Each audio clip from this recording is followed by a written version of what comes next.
नाज़रीन भलीकार चवंदासीं ऐं हाणे ज़िक्र कंदासीं त 20 नवंबर हर साल ॿारनि जो आलमी ॾियारो मल्हायो वञे थो। उन ॾींहं ते सेमिनार कोठाए वञनि था, जेके वर्कशॉप कोठाए वञनि था, ॿारनि जे हक़नि जूं ॻाल्हियूं थियनि थियूं।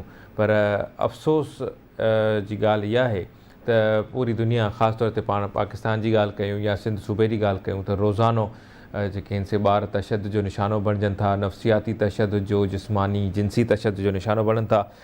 हिकु रिपोर्ट मूजिबि लॻभॻि रोज़ानो 12 ॿार जेके आहिनि उहे जिनसी तशदुद जो निशानो बणिजनि था ऐं 2211 ॿारनि खे निशानो बणायो वियो हलंदड़ साल जे पहिरियनि 6 महीननि में।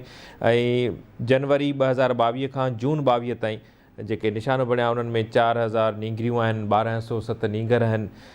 मुल्क में जेकॾहिं पाण ॻाल्हि कजे त सभ खां वधीक वाक़िया पंजाब में पेश आया ऐं सिंध ॿिए नंबर ते आहे। इस्लामाबाद में, केपी में, बलोचिस्तान में बि हिन से क़िस्म जा वाक़िया पेश अचनि था।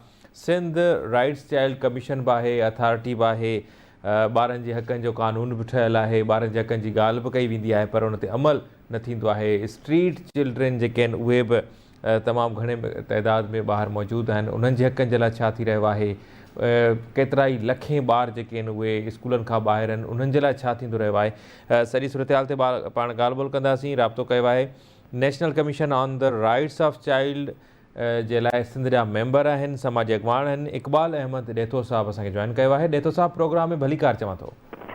जी वालेकुम सलाम। महिरबानी। अच्छा ॾेथो साहब, तव्हांखे तकलीफ़ ॾींदा रहंदा आहियूं अक्सर पाण, जॾहिं बि ॿारनि जी ॻाल्हि हूंदी आहे, ॿारनि जे हक़नि जी ॻाल्हि हूंदी आहे या को कंहिं ॿार सां अफ़सोसनाक वाक़ियो पेश ईंदो आहे, पोइ उहो तशदुद जो हुजे, क़त्ल जो हुजे, जिनसी तशदुद जो हुजे, जिस्मानी तशदुद जो हुजे, त पाण कोशिशि कंदा आहियूं त उन ते तव्हांखे या जेके बि सलाहियल माण्हू आहिनि उन्हनि खां उन्हनि वठूं, उहे फील्ड में मौजूदु आहिनि।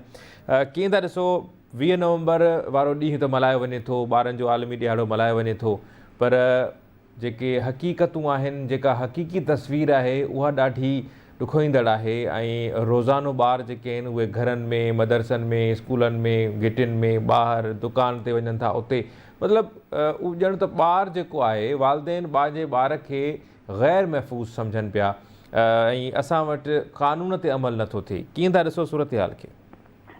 अली रज़ा, बिल्कुलु तव्हां सही था चओ। अॼोको ॾींहुं जेको 20 नवंबर आहे उन जे सिलसिले में तव्हां ॻाल्हि कयो था त 20 नवंबर 1999 माना अॼु खां 33 साल अॻु अक़वाम मुतहदा में ह्यूमन राइट्स काउंसिल ऐं जनरल असेंबली में इहो मसवदो पास थियो हो ऐं पाकिस्तान हुकूमत बि उन खे तौसीक़ कंदे, यानी पाकिस्तान हुकूमत 12 सितंबर 1990 में तौसीक़ कई ऐं उनखे बि 32 साल गुज़री विया आहिनि। जेकॾहिं असां ॾिसूं त इन्हनि 32 सालनि जे अरसे में पाकिस्तान हुकूमत काफ़ी कानून आंदा, जंहिंमें इन बैन अल-अक़वामी मसवदे खे पंहिंजे मुल्की कानूननि में ढांचो। पर तव्हां चवाणी जेकॾहिं असां ॾिसूं तइलीम जेको ॿार जो बुनियादी हक़ आहे ऐं कानून में इवन असांजो जेको आईन पाकिस्तान आहे उन में बि 25A यानी इंसान फंडामेंटल राइट्स जंहिंखे असां बुनियादी हक़ चवंदा आहियूं, अरिड़हीं तरमीम जे नतीजे में इहो हर ॿार जो बुनियादी हक़ ऐं लाज़िम ऐं मुफ़्त तइलीम जो 5 खां 16 साल जी उमिरि जी तालीम लाज़िम करार ॾिनी वई हुई। ऐं उन खां पोइ तव्हां ॾिठो त जॾहिं 2010 खां पोइ अरिड़हीं तरमीम आई त सूबनि पंहिंजनि हदनि में इन्हनि खे कंपलसरी लॉज़ खे आंदो ऐं सिंध में बि Sindh compulsory and free education act 2013 आयो। पर तव्हां जीअं पाण ॿुधायो पिया त तइलीम में असां ॾिसंदासीं त वधि में वधि जेके स्कूल खां ॿाहिरि ॿार आहिनि, आउट ऑफ स्कूल चिल्ड्रेन, जेके अॻे हिकिड़ी स्टडी हुई त 22.6 मिलियन ऐं हाणे उहा 29.3 मिलियन जेका थी वई आहे, ख़ासि करे कोविड खां पोइ ऐं इन्हनि डिज़ास्टर्स खां पोइ जेका तमामु घणी थी आहे। त उन में बि सिंध जेको आहे असांजी सभिनी सूबनि खां 2 नंबर ते आहे। सो तालीम जो हक़ पंहिंजी जाइ ते हुजे, या वरी जेका तव्हां ॻाल्हि कयो पिया त जेको ॿारनि जी जेका जिस्मानी आहे, फिज़िकली जेका अब्यूज़ थिए पई, असाल्ट थिए पई, ऐं उन में बि बदनसीबी सां जेका सेक्सुअल असाल्ट आहे, ऐं हूअं बि हली नथा स्टडीज़ इहे चवनि थियूं त जेके बि असांजा ॿार आहिनि ऐं उन्हनि सां जेके घणियूं इहे ॾाढायूं थियनि थियूं, उहे अक्सरियत जेके आहिनि पाड़े वारा, पंहिंजा वेझा वारा जेके ॼातल सुञातल माण्हू आहिनि, जंहिंखे अजनबी असां नथा चई सघूं, त उहे तक़रीबन 80% उहे ॾाढायूं कनि था। ऐं उहो बि तव्हां जीअं पाण ॿुधायो पिया त पाकिस्तान में ऐं बिलख़ुसूस असांजे सिंध जे बि शहरी इलाइक़नि में जीअं हाणे कराची आहे, उन ॾींहुं बि तव्हां ॾिठो त हिकिड़ो बदकिस्मती सां उन ई ॾींहं ते 19 तारीख़ ते हिकिड़ो ॾींहुं अॻु में क़ाइदाबाद में हिकिड़ी ॿारड़ी खे अगवा कयो वियो ऐं उनखे जो पोइ जेको आहे मर्डर कयो वियो। इन खां अॻु में जेको आहे बोर्ड मुतासिर जेका अलेज हुई छोकिरी उन सां। सो अहिड़ा इहे वाक़िया थियनि था जेके उन्हनि जी प्रोटेक्शन फिज़िकली, साइकोलॉजिकली, मेंटली। वरी जेकॾहिं ॿी शइ ॾिसूं त उन्हनि जी जेका आहे रांदि रूंद जे हवाले सां प्ले ग्राउंड्स आहिनि, या उन्हनि जी जेका सिहत आहे, सिहत में बि तव्हां ॾिसो था जेका हाणे न्यूट्रिशन जी जेका आहे, ग़िज़ायत जी जेका कमी आहे, स्टंटिंग जंहिंखे चवनि था, त ओवरऑल जेका आहे सिंध में त 40% ॿार जी जेका उमिरि आहे उहा क़द जे मुताबिक़ कोन्हे, ऐं वरी जेको उन्हनि जे जिस्म जे मुताबिक़ उन्हनि जे जिस्म जी थोल न आहे, वेस्टिंग आहे 19% समथिंग।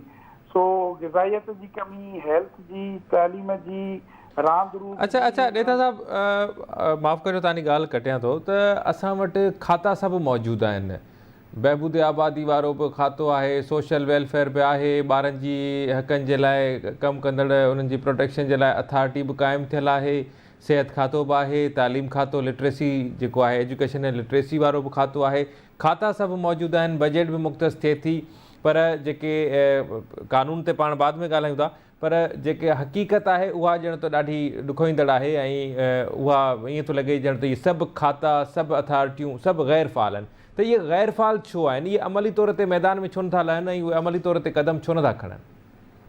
ॾिसो, हर इदारे जो या हर डिपार्टमेंट जो या हर महकमे जो हिकिड़ो पंहिंजो किरदारु आहे या रोल आहे। तव्हां बिल्कुलु सही था चओ त बजट्स बि आहिनि, इदारा बि आहिनि, कानून बि आहिनि, पर माण्हुनि खे जेको रोड ते उहे ई ॿार पिनंदे नज़र अचनि था, उहे ई बेघर नज़र अचनि था, उहे ई बे तहफ़ुज़ में नज़र अचनि था। उहो हिकिड़ो जेको किरदारु त गवर्नमेंट जो आहे, ॿियो किरदारु जेको आहे न मुआशिरनि जो आहे, टियों किरदारु जेको आहे उन्हनि जा जेके वालिदेन आहिनि, जेके पेरेंट्स आहिनि, उन्हनि जो आहे। ऐं चोथों जेको आहे ख़ासि करे जेको असांजी सोसाइटीअ में हाणे जीअं तव्हां ॾिठो आहे त सिहत हुजे, तालीम हुजे, या ॿी शयुनि में हुजनि, बजट भली हुजनि, इदारा। हाणे तव्हां मां हिकिड़ी ॻाल्हि ॿुधायां त हिकिड़ी पिटीशन हाईकोर्ट में, सिंध हाईकोर्ट में पयल आहे। उते ख़ुदि एजुकेशन डिपार्टमेंट जो सेक्रेटरी साहिबु लिखी ॾेई आयो त हेतिरा स्कूल असांजा बंदि आहिनि, हेतिरा ॿार जेके आहिनि आउट ऑफ स्कूल आहिनि।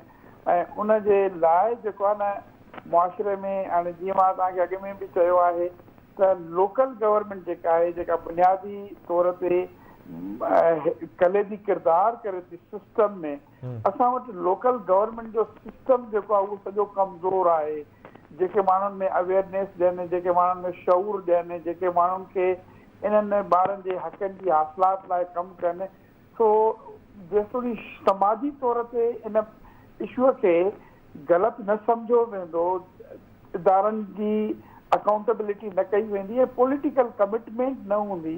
तव्हांखे मां अॻु में बि चयो हुयो त असां वटि चीफ सेक्रेटरी लेवल ते, CM सिंध जी लेवल ते, या महकमे जे वज़ीरनि जी लेवल ते इन्हनि खातनि खे हिकिड़ो अहिड़ो खाता सम्झा वेंदा आहिनि जिन में घणी इम्पोर्टेंस नथी ॾिनी वञे, अहमियत नथी ॾिनी वञे। सो वक़्त जी ज़रूरत आहे त असेंबलीज़ जी स्टैंडिंग कमेटीज़, डिपार्टमेंट जी परफॉर्मेंस जेका आहे उन्हनि खे बि ॾिसनि, ऐं ख़ुदि मीडिया जी। मिसाल असां सिर्फ़ु 20 नवंबर ते इन शइ खे न यादि कयूं, असां लाइ त हर ॾींहुं जेको आहे ॿारनि जे हक़नि जो ॾींहुं आहे।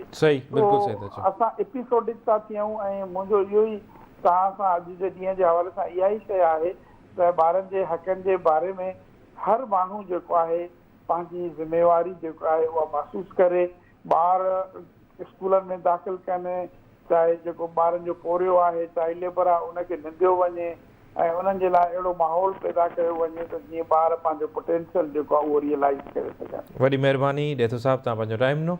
नाज़रीन प्रोग्राम जारी आहे, वठूं था ब्रेक।